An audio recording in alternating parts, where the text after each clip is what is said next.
c'est l'histoire de la façon dont j'ai passé près de 2 décennies à être invisible dans ma propre famille, comment j'ai discrètement construit une vie incroyable sans eux, et comment j'ai regardé tout ce beau monde perdre la tête quand les photos de mon mariage privé sur une plage paradisiaque sont devenues virales et qu'ils ont réalisé qu'ils étaient les seuls à ne pas avoir été invités. Moi, Lucas, 28 ans, j'ai grandi dans une petite ville près de Rennes avec mes parents et mon frère cadet, Mathieu, 26 ans. De l'extérieur, nous ressemblions probablement à la famille française idéale, une jolie maison en banlieue, 2 enfants, un golden retriever nommé Malo, le tableau parfait. Mais derrière les portes closes, il y avait une hiérarchie très claire, et j'étais tout en bas. Mathieu était un espoir du football. Et pas n'importe quel joueur de club local.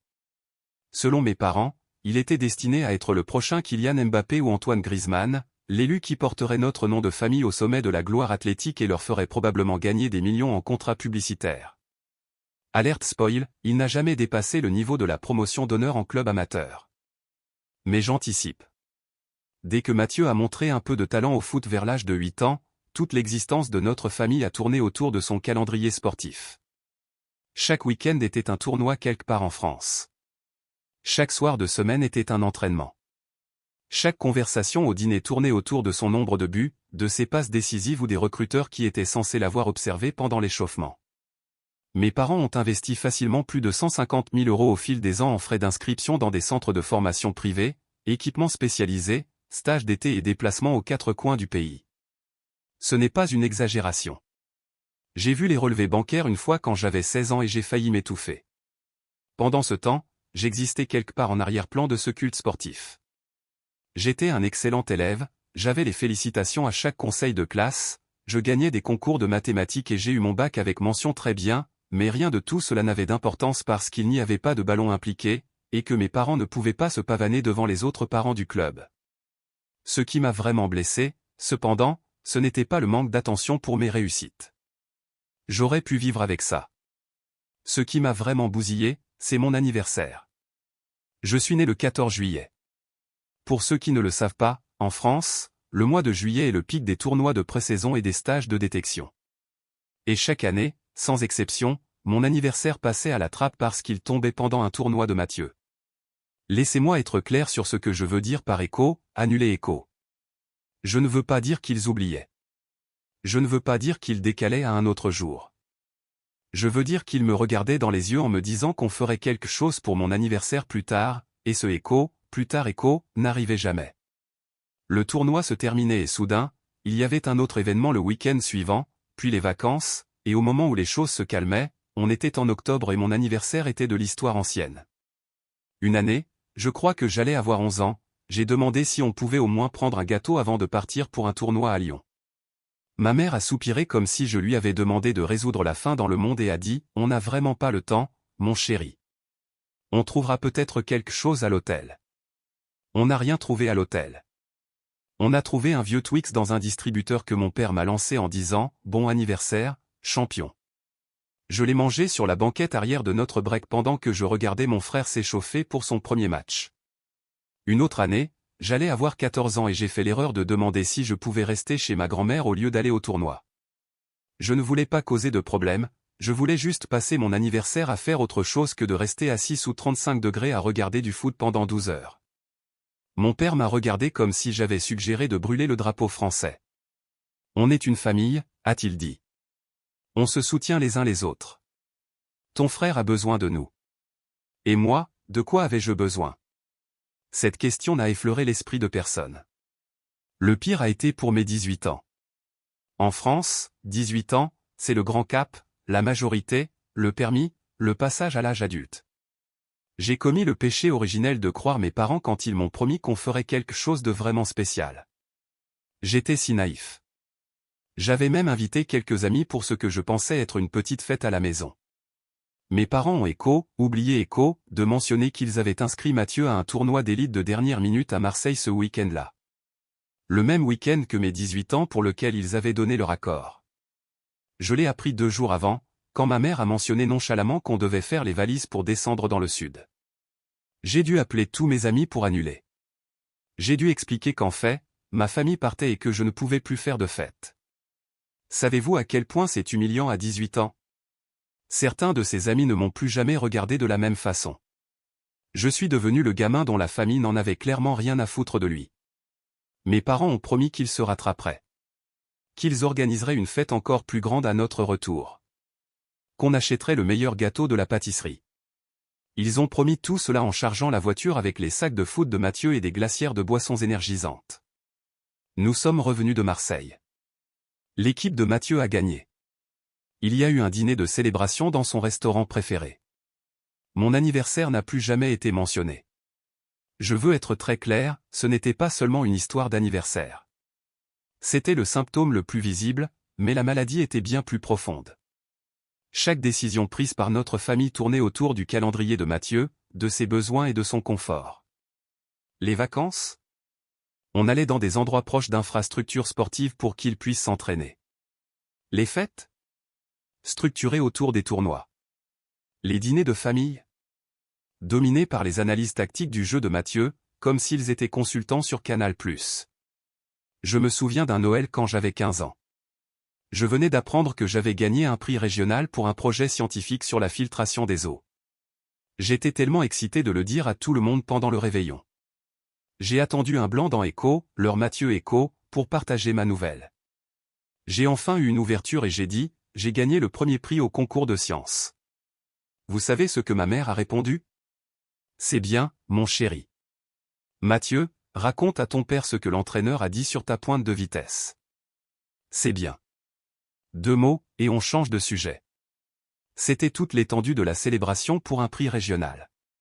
Quand Mathieu gagnait n'importe quoi lié au foot, c'était un événement national. Les trophées étaient exposés dans le salon, les photos étaient encadrées sur les murs, on prévenait les voisins et toute la famille élargie. Mais mes réussites finissaient dans une boîte à chaussures dans le garage, au milieu des vieilles décorations de Noël et des outils cassés. Mathieu, lui, avait un véritable sanctuaire dans sa chambre. C'est là que j'ai commencé à comprendre ma place. Je n'étais pas exactement un enfant maltraité, j'étais nourri, logé, habillé, mais j'étais un meuble. Le décor. L'autre gamin qu'il devait reconnaître de temps en temps, mais qu'il n'avait jamais besoin de regarder vraiment. Quelque chose a changé en moi après le désastre de mes 18 ans. J'ai arrêté d'attendre que les choses changent. J'ai arrêté d'espérer que mes parents me voient enfin. J'ai arrêté de rivaliser avec un frère qui avait un projecteur braqué sur lui en permanence. Au lieu de ça, je suis devenu stratégique. J'ai réalisé que si je voulais une belle vie, j'allais devoir la construire moi-même sans l'aide de cette famille qui me traitait comme une note de bas de page. Alors, j'ai bossé dur. J'ai gardé ma moyenne au sommet. J'ai fait toutes les activités qui feraient bien sur un dossier post-bac. Je suis devenu obsédé par l'idée de me créer une porte de sortie. En terminale, j'ai postulé à des écoles de commerce prestigieuses et des licences sélectives. J'ai été admis dans une excellente école à Lyon, avec une bourse au mérite et un contrat d'apprentissage qui couvrait mes frais. Mes parents ont à peine remarqué. Ils étaient trop occupés à faire le tour des clubs de niveau national pour Mathieu, qui essayait d'intégrer un centre de formation pro. Je suis parti pour Lyon en septembre. Mes parents m'ont déposé, ont déchargé mes cartons en 20 minutes et sont repartis pour être rentrés à temps pour le match amical de Mathieu le soir même. Pas d'adieu larmoyant. Pas de visite du campus. Juste un rapide, appelle-nous si tu as besoin de quelque chose, dont on savait tous que c'était une pure formalité. L'école de commerce a été la première fois de ma vie où j'ai eu l'impression de pouvoir respirer. Personne là-bas ne savait que j'étais le fils oublié. Personne ne me comparait à mon frère. J'étais juste Lucas, une page blanche. Je me suis spécialisé en expertise comptable et finance. Je sais, ça a l'air ennuyeux pour certains, mais j'adorais la précision des chiffres. J'aimais le fait qu'il y ait des bonnes et des mauvaises réponses. J'aimais que le succès dépende de ma compétence et de mon travail, pas du fait que mes parents soient là pour m'applaudir. J'ai été diplômé major de ma promotion pendant que Mathieu galérait dans des petits clubs amateurs, échouant à maintenir le niveau exigé. Les rêves de Ligue 1 se sont doucement évaporés, même si mes parents n'ont jamais vraiment accepté la réalité. Après mon diplôme, j'ai décroché un poste dans un grand cabinet d'audit à Lyon. J'ai choisi de rester là-bas parce que c'était assez loin de la Bretagne pour éviter les visites surprises, mais assez proche pour ne pas être accusé d'avoir totalement disparu. Non pas que quiconque l'aurait remarqué si j'avais déménagé en Antarctique. Au cours des années suivantes, j'ai commencé ce que j'appelle ECHO, l'effacement progressif ECHO. Je n'ai pas fait de grande annonce dramatique sur le fait de couper les ponts. Je n'ai pas eu de grosses disputes. J'ai juste arrêté de venir. Les repas de famille? Désolé, le cabinet est en période de clôture. Noël? J'ai déjà prévu de le passer avec des amis. L'anniversaire de Mathieu qui recevait toujours un traitement royal alors qu'il était adulte? J'ai un dossier urgent à boucler. J'envoyais une carte cadeau générique et un SMS. Je passais l'appel occasionnel de 5 minutes. Je maintenais le minimum requis pour éviter une confrontation ouverte, mais j'ai cessé d'investir la moindre énergie émotionnelle dans des gens qui n'en avaient jamais investi en moi. Et voici la partie la plus folle, personne n'a rien remarqué. Personne ne m'a reproché d'avoir raté 3 Noëls d'affilée. Personne ne s'est demandé pourquoi on n'avait pas vu mon visage en personne depuis des années. Mes parents étaient toujours si absorbés par la vie de Mathieu que mon absence n'était même pas un sujet. Mathieu était retourné vivre chez eux après l'échec de sa carrière éco. Il travaillait à mi-temps dans un magasin de sport et passait son temps à essayer de devenir coach personnel ou influenceur fitness. Mes parents finançaient toujours la majeure partie de son existence, allaient à ses matchs de foot en salle comme si c'était la finale de la Coupe du Monde, et le traitaient toujours comme l'enfant prodige alors que son étoile était sérieusement ternie. Je n'étais pas amer. Honnêtement, j'avais fait la paix avec ma position dans la hiérarchie depuis longtemps. J'avais juste fini de participer à une pièce de théâtre où je n'étais même pas un figurant. Pendant ce temps, ma vie à Lyon était géniale. J'ai gravi les échelons au cabinet, passant d'auditeur junior à manager. J'ai acheté un bel appartement dans le 6e arrondissement. Je me suis fait de vrais amis qui se souvenaient de mon anniversaire. J'ai commencé à sortir avec une femme nommée Chloé, rencontrée lors d'une soirée entre amis. Elle était infirmière puéricultrice avec le rire le plus contagieux que j'ai jamais entendu et une tolérance zéro pour les absurdités familiales qui m'a fait me sentir compris pour la première fois de ma vie. J'ai tout raconté à Chloé. Les anniversaires annulés, les réussites invisibles, la constante 2e place derrière un frère qui ne savait même pas qu'il était en compétition avec moi. Elle a tout écouté sans jugement, puis m'a regardé dans les yeux et a dit « c'est leur perte ». Sérieusement, ils sont passés à côté de quelqu'un d'incroyable. Personne ne m'avait jamais traité d'incroyable auparavant. Chloé venait d'une famille soudée qui fonctionnait vraiment comme une famille. Ses parents étaient mariés depuis 35 ans et se tenaient encore la main. Ils faisaient des déjeuners le dimanche, non pas par obligation, mais parce qu'ils aimaient sincèrement passer du temps ensemble. La première fois que je suis allé à l'un de ces déjeuners, j'avais l'impression d'être un anthropologue étudiant une civilisation extraterrestre. Sa mère me posait des questions sur mon travail et écoutait vraiment les réponses. Son père me parlait de choses normales, de sport, de cinéma. Il m'incluait dans les conversations au lieu de parler autour de moi. J'attendais toujours le moment où il se détournerait de moi pour se concentrer sur quelqu'un de plus important. Ce moment n'est jamais venu. Après quelques mois avec Chloé, j'ai réalisé que je n'avais pas parlé à mes parents depuis presque 5 semaines. Pas parce que je les évitais spécifiquement, mais parce que j'avais juste oublié leur existence tellement ma vie était remplie de gens qui voulaient vraiment de moi.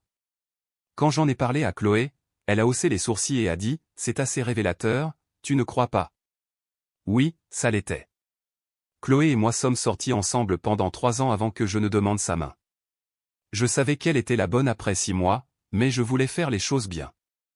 J'ai économisé pour une bague qu'elle adorait. J'ai planifié une demande qui avait du sens pour nous, sur un sentier de randonnée qu'on adorait avec une vue imprenable au coucher du soleil.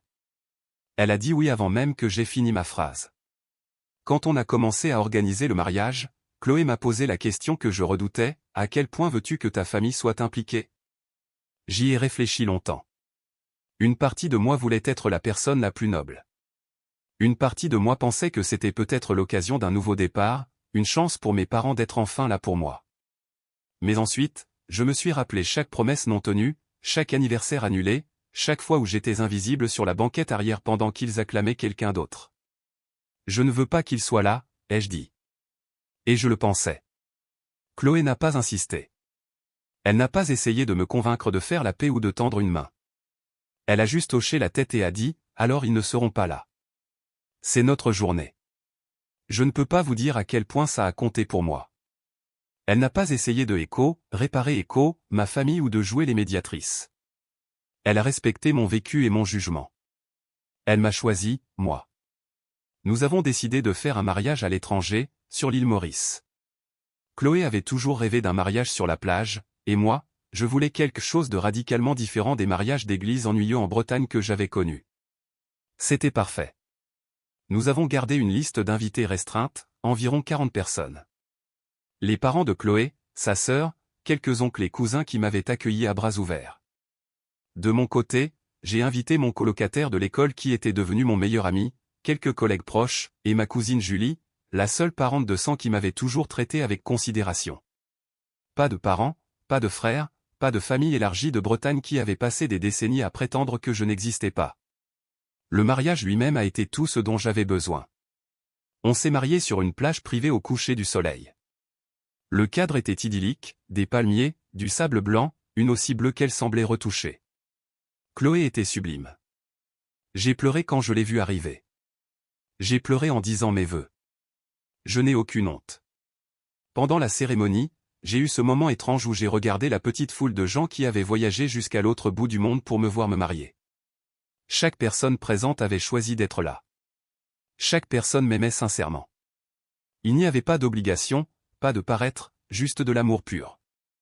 Mon meilleur ami, Hugo, était mon témoin. Ce mec avait fait des heures de route pour m'aider à emménager dans mon premier appart parce que mes parents ne pouvaient pas se déplacer. Il était plus un frère pour moi que mon propre frère ne l'avait jamais été. Le père de Chloé l'a conduite à l'hôtel les larmes aux yeux. Cet homme m'appelait Echo, mon fils Echo, sans aucune hésitation. La réception a eu lieu dans un restaurant de plage avec des guirlandes lumineuses dans les palmiers et un groupe local qui jouait nos chansons préférées. On a dansé jusqu'à minuit, on a mangé du gâteau sur le sable, on a regardé les étoiles sur l'océan. Et voici le plus important, pas une seule seconde je n'ai pensé à mes parents ou à mon frère. Pas une seconde. Ils étaient si loin de mes pensées qu'ils auraient pu être des personnages de fiction d'un livre lu il y a très longtemps. Une cousine de Chloé, qui est photographe semi-professionnelle, a passé tout le week-end à capturer des moments incroyables, la cérémonie, les rires avec les amis, nos balades sur la plage. Ces photos allaient devenir très importantes. Environ 3 semaines après notre retour, Chloé a posté quelques photos sur ses réseaux sociaux. Rien de fou, juste quelques clichés de nous, radieux au paradis. Elle a tagué le lieu et écrit « J'ai épousé l'amour de ma vie ». Sa cousine photographe a aussi posté des clichés sur sa page professionnelle. On ne pensait pas à mal, tout le monde poste des photos de mariage. Mais les photos étaient tellement belles qu'elles ont commencé à être énormément partagées. D'abord par des comptes d'inspiration mariage, puis par des pages plus grosses, jusqu'à ce qu'un média viral les reprenne avec une légende sur le Echo, mariage de rêve à l'île Maurice Echo. En une semaine, ces photos ont été vues par des millions de personnes. C'était fou. Je pensais que ce serait juste un moment éphémère d'Internet. Puis mon téléphone a commencé à exploser. Le premier appel est venu de ma cousine Julie. « Lucas, tu as regardé Facebook aujourd'hui ? Je n'y vais presque plus, c'est surtout pour les vieux parents. Ta mère est en train de perdre la tête, a dit Julie. Elle a posté un énorme texte sur le fait qu'elle a appris le mariage de son fils via Internet. Elle joue la victime à fond. Les gens la plaignent, disent que les enfants d'aujourd'hui n'ont plus de respect. J'ai senti mon estomac se nouer, mais je suis resté calme. Je savais que ce moment arriverait, je ne pensais juste pas que ce serait à cause de photos virales. Je suis allé sur la page de ma mère. Effectivement, il y avait un roman expliquant à quel point elle était dévastée d'apprendre que son fils aîné s'était marié sans prévenir sa famille. Qu'une collègue lui avait montré la photo en disant « Tiens, ce n'est pas ton fils ?» Qu'elle pleurait depuis des jours. Les commentaires étaient sauvages. Des dizaines de personnes validaient sa peine, « Je suis tellement désolé, les enfants peuvent être si cruels, quel ingrat. » Mon père avait commenté aussi, « Je n'ai pas élevé mon fils pour qu'il se comporte ainsi. » C'est drôle, je ne me souvenais pas qu'il m'ait élevé du tout. Puis j'ai vu un post de Mathieu. Il avait partagé une photo de mon mariage avec son propre commentaire, « Imaginez apprendre que votre frère s'est marié parce qu'un étranger vous montre une photo virale. » On n'était même pas invités. La famille est censée être tout, certains l'oublient. Les commentaires en dessous étaient encore pires, « C'est tellement malveillant, le sang est plus fort que l'eau, il le regrettera. » Je lisais tout ça avec un détachement étrange, comme si ça parlait d'inconnus. Ces gens ne me connaissaient pas. Ils ne connaissaient pas mon enfance. Ils ne connaissaient que le récit de victime que ma famille propageait. Mon téléphone n'arrêtait pas de sonner. Ma mère, mon père, des numéros inconnus. J'ai tout laissé aller sur messagerie. Puis ma mère a envoyé un SMS, « Lucas, appelle-moi s'il te plaît. Je suis ta mère. Je mérite une explication. » Le mot écho, mérite écho, m'a frappé. Après toutes ces années d'anniversaires annulés et d'indifférence, elle osait dire qu'elle méritait quelque chose. J'ai répondu un seul message, « Vous avez eu 28 ans pour être présent pour moi. Vous avez choisi de ne pas l'être. Je fais le même choix. » Puis je l'ai bloqué. Pendant les jours qui ont suivi, le drame a continué en ligne. Ma famille continuait de jouer les victimes. Et là, quelque chose d'inattendu est arrivé. Ma cousine Julie a décidé de sortir l'artillerie lourde. Elle a posté sa propre réponse au poste de ma mère. Elle a parlé du mariage, de la chaleur de la famille de Chloé. Et puis, elle a balancé les preuves. Elle a posté des captures d'écran de SMS que je l'avais autorisé à partager. Des messages de ma mère annulant mes anniversaires pour les tournois de Mathieu. Des messages de moi demandant si on pouvait fêter mon anniversaire une autre semaine, resté sans réponse. Un SMS de mon père qui disait littéralement « Le tournoi de détection de Mathieu est plus important qu'un gâteau. Tu comprendras quand tu seras plus grand. » Elle a raconté mon dîner d'anniversaire de mes 12 ans où mes parents ont passé tout le temps au téléphone pour la logistique du foot. Elle a raconté mes 18 ans annulés et ma honte. Elle a écrit une phrase qui est devenue virale à son tour, « Vous ne pouvez pas passer 18 ans à traiter quelqu'un comme s'il était invisible et agir comme si vous étiez choqué quand il arrête d'essayer d'être vu. » Le vent a tourné. Les gens ont commencé à poser des questions. Pourquoi avez-vous annulé ces anniversaires? Pourquoi un gamin reçoit 150 000 € d'investissement et l'autre un Twix dans un distributeur? Julie a aussi posté le fil de discussion de mes 18 ans, celui où mon père répondait, « Le calendrier des tournois ne tourne pas autour de ta vie sociale. Tu t'en remettras. » Cette phrase a rendu les internautes furieux. La froideur était flagrante. Quelqu'un dans les commentaires a même fait le calcul du coût du foot de Mathieu par rapport au fait que j'avais dû financer mes propres études parce qu'il disait écho, ne pas avoir les moyens écho. Ma mère a essayé de faire du contrôle de dégâts, disant que Julie exagérait, que j'étais dramatique. Mais les captures d'écran parlaient d'elles-mêmes. D'autres personnes ont commencé à témoigner, un ancien voisin qui se souvenait de moi seul dans le jardin, une amie de lycée qui se souvenait de l'annulation de ma fête. Le tribunal de l'opinion publique avait changé de camp. Ma famille était passée de victime à méchant. J'ai fini par écouter les messages vocaux. Il y en avait 23.